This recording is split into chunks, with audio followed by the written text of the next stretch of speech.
nakubwiye je nari nzi yuko hamwe kwa gasore yavuga ngo vous nous jugerez par nos actes et votre satisfaction sera notre fierté.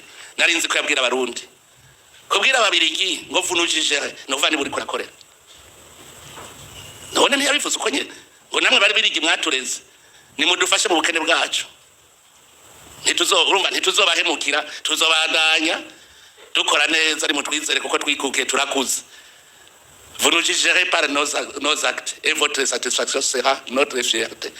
Byiza mwese banywanyi bacu mukunda kandi mugakurikira inkuru n'ibiganiro dutambutsa kuri no chaîne yanyu hano yacu ya YouTube umwanya makuru ageze ko bari karagaruka ko sayanje n'ino ngambi y'igihugu cy'u Burundi aho tugaruka wavyatangajwe umenyesha makuru bitandukanye bihanwanwa ku mbuga ngurukana bumenyi zitandukanye amakuru abrika aravugwa cyane mu birana na politike vugwa mu mutekano vugwa mu birabana gateka kazina muntu ntwari ibereye ndetse n'ibindi byose nkuru zimwe na zimwe ubutegetsi bw'u Burundi butabushaka yuko zija ahabona bivanye n'amabanga anyegejwe bamwe mu banyagihugu bato tugenda turashira ahabona. Muri kano kanya tugiye kugaruka ku bikorwa biteye ubwoba vya President Evariste Ndayishimiye, imvugo zidasanzwe zitabereye umukuru w'igihugu ndetse no kugene President Evariste Ndayishimiye umengo ntago anezwe ivy'abarundi ahubwo yikorera ivyiwe ku giti ciwe. President Evariste Ndayishimiye agaragara nkaho atagira abahanuzi kandi abafise kubera ko ibintu byose avuga yuko avyishoboreye, ntabona kugene ashobora kubwirwa n'abahanuzi ivyo agombe avuge ndetse n'ivyo atavuga. Hari amakuru menshi igenda yerekana yuko Ndayishimiye kuri ubu ngubu bamwe mu basendede FDD bajeje kwerekana yuko yamenje kuri ubu ngubu bakaba bariko bariga ingene Ndayishimiye yakurwa ku butegetsi kugira ngo umugambwe sendede FDD utora koyoko kuko mu myaka 6 iheze arongoye igihugu cy'u Burundi ibintu nka byose yejeje kuvyica. Turaza kugaruka ku magambo akomeye cyane agenda ashirwa abona na President Evariste Ndayishimiye kugeza naho President Ndayishimiye abaye umukuru w'igihugu wa mbere w'u Burundi yubahutse gutukarwa gasore. Tugiye kugaruka ku majambo akomeye cyane President Evariste Ndayishimiye yejeje gutangaza ku nshungu yo kwikukira Rwagasore. Kuri ubu ngubu Ndayishimiye bamwe n'abandi bakabona yuko agiye guheza nabi bivanye nuko Ndayishimiye naniwe no gutunganya igihugu none n'ivyari vyubatse ariko arabisambura. Kuko nari mpejeje kukubwira inshungu y'u Burundi umuganwa Rudoviko Rwagasore yahora yubahwa n'abarundi bose, abatwaye Burundi bava kwikukira kuva nyine bwava mu kwikukira nabo batamukunda, nta numwe yigeze yubahuka gutuka canke kunegura ibikorwa by'inshungu y'u Burundi.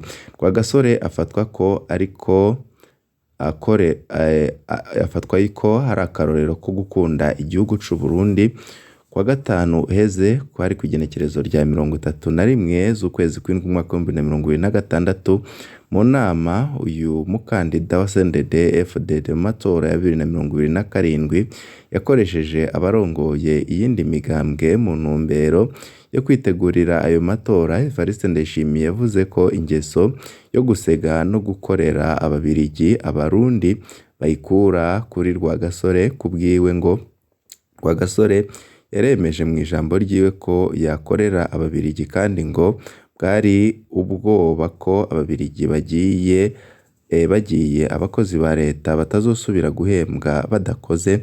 Ndayishimiye avuga ko we nyine adakeneye kuja gusega ababirigi kanatsinda ngo nyina yamureze adasega. Mu yandi majambo nyina wa Ndayishimiye niwe ashizwe hejuru ya Rwagasore afashwe nk'umurezi. Uyu muperezida azotuka abarundi kugeza ryari? Azogeza hehe gusuzugura ivyubatse Uburundi iteka ry'igihugu? Azorihonyanga kugeza ryari?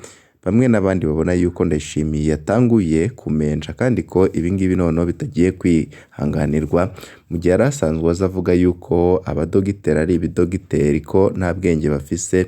akavuga andi majambo ateye ubwoba agenda abwira abategetsi kuri ubu ngubu ivya Rwagasore vyoho bamwe n'abandi babona yuko atari ibintu vyo kwihanganira.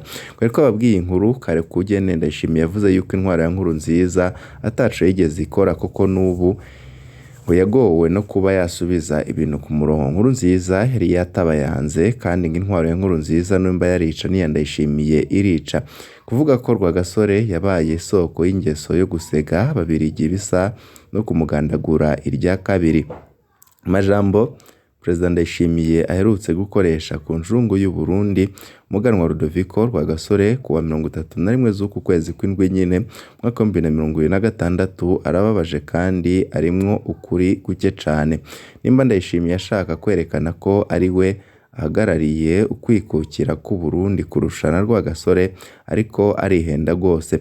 Mu majambo yiwe President Evariste Ndayishimiye agira ati ndavuga none iyo ngeso yavuye kuki jewe narinzi hamwe Rwagasore yavuga ngo funujejera nos actes et votre satisfaction sera notre fierté.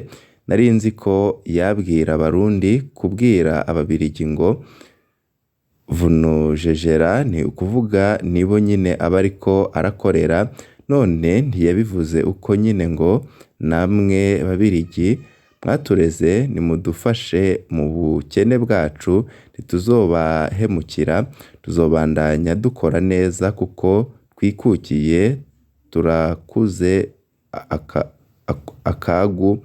Iyo mpwemu niyo igenza abafonctionnaire twagiye turabihanahana kandi nta kintu kiryoshe ngo ko guhembwa utakoze. Nta mfashanyo jewe nzosaba, nakuze ntagira papa, sinigeze nsega, sinigeze nitwa imfuvyi, na mama ntiyigeze yemera kuba mupfakazi. Yarabwira abagabo ati wewe ndakurusha, jewe ndajana abana ku ishure, mugabo ehe wewe raba wananiwe. Nakuze gutyo sinogera aho ndabatwara ngo nce ndababwira ngo tuje gusega. Ndayishimiye harakwiye gushishoza neza igihe rino jambo rya Rwagasore ryavugiwe kuwa 19 z'ukwezi kw'icenda mwaka w'1961 aho Rwagasore yavuga iryo jambo Burundi ntibwari bwikukire. Mugambwe Iprona wa Rwagasore wari waraye utsinze amatora y'abashinga amateka. Jean Paul Hore yari akiri resident general, yari agitegeka kandi yari agishoboye kwica vyinshi. Rwagasore yari avuye mwihiganwa rigoye cane, yatezwemwo imitego iteye ubwoba ariko atahukana intsinzi y'u Burundi y'abarundi bose. Rwagasore yarabizi neza ko Uburundi bwikukiye bwari bukeneye kugumana imigenderanire myiza n'Ububirigi.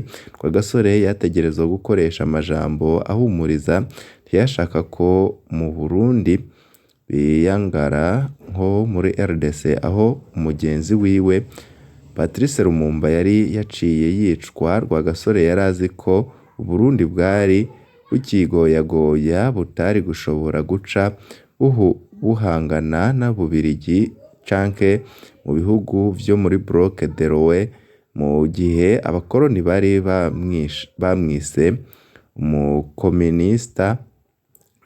Abo umuganwa Rudoviko Rwagasore yariko abwirana urupfasoni bo bari bamuzi ko adapyina, bari banazi neza indoto y'umwidegemvyo afitiye Uburundi. Bari bazi neza ko atowozovogera igihugu gitwarwa na Rwagasore baca bahitamwo kumugandagura atanabonye intahe y'ukwikukira apfira Uburundi ku myaka yiwe 29. By'ukuri kuvuga ko inshungu y'u Burundi umuganwa Rudoviko Rwagasore yazanye impwemu yo gusega ababirigi no kumutuka, ni nko kumugandagura irya kabiri kuko yishwe azira ko yashaka Uburundi bwidegembya kuko Evariste Ndayishimiye nta mfashanyo asaba mu makungu. Inyuma y'imyaka 64 Burundi bwikukiye, Evariste Ndayishimiye yoba yarahagaritse imfashanyo y'u Burundi ariko arabesha. Hagati ya 2024 na 2028 bitegekanijwe ko Bubiligi buzoha u Burundi imfashanyo y'amafaranga angana imiliyoni 75 z'amayero azokora mu bisata vy'amagara y'abantu, indero, uburimyi n'intwari ibereye.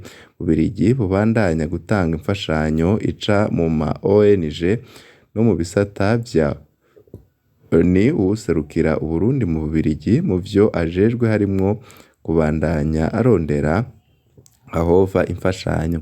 Barundi baribuka igihe Perezida Ndayishimiye agiye mu Burusiya muri Mukakaro umwaka wa 2023 yatashe yemerewe imfashanyo y'ifumbire n'igitoro. Twarabonye kandi ibihugu nk'Ubuyapani n'Ubushinwa biha leta Ndayishimiye imfashanyo y'amatoni y'umuceri, amwe yanagemuwe muri Guinée Equatoriale. Abaserukira u Burundi mu makungu nta na bamwe batarondera imfashanyo zohabwa leta ya Ndayishimiye. Aya majambo akoreshwa hano ni ububeshi bukabije. Ndayishimiye niwe yogaya Rwagasore ku bijanye no guharanira kwikukira ku Burundi. Uyu si wa wundi yashikiriye ubutegetsi agaca yiruka i Tanzania kutumaramaza imbere ya Perezida Magufuli ngo weye ni baba yetu, mu Kirundi ngo wewe uri dawe wacu. Uyu si wa wundi yubahutse kugurisha ingabo z'u Burundi kwa Perezida Felix Tshisekedi muri Congo, azambika imyambaro n'ibendera rya RDC, ahabwa impera itazwi ku musoda wese arungitse. None umusoda w'u Burundi ariko apfira mu mahanga k'umucangero agasangukira ku misozi ya RDC, niyo RDC ntiyigeze inamwunamira. Uyu si wa wundi yakenesheje u Burundi mu buryo bwose, yatubeshe ngo aje guha iminwa yose imfungurwa n'imifuko yose amafaranga. Bukeye kabiri arwiza inshuro 11 amafaranga, asumisha miliyoni 4 ku munsi, yifatira mu minwe byose maze yirundaniriza ko amatungo y'igihugu. Uyu si wa wundi yihaye imiliyardi hafi 300 zo kugwiza inkwavu mu gihugu, none haciye imyaka 3 atana bamwe zitazwe.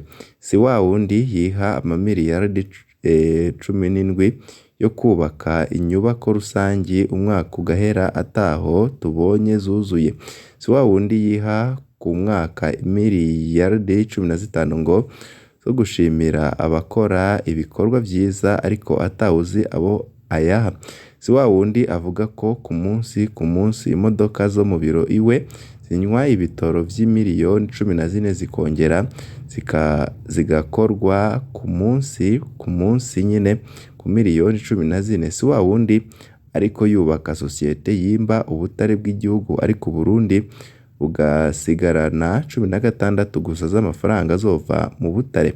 Ni vyiza ko umuvyeyi wa Perezida Ndayishimiye yamusomesheje atabanje gusega. Ni vyiza ko yamwigishije kwibeshaho adasega.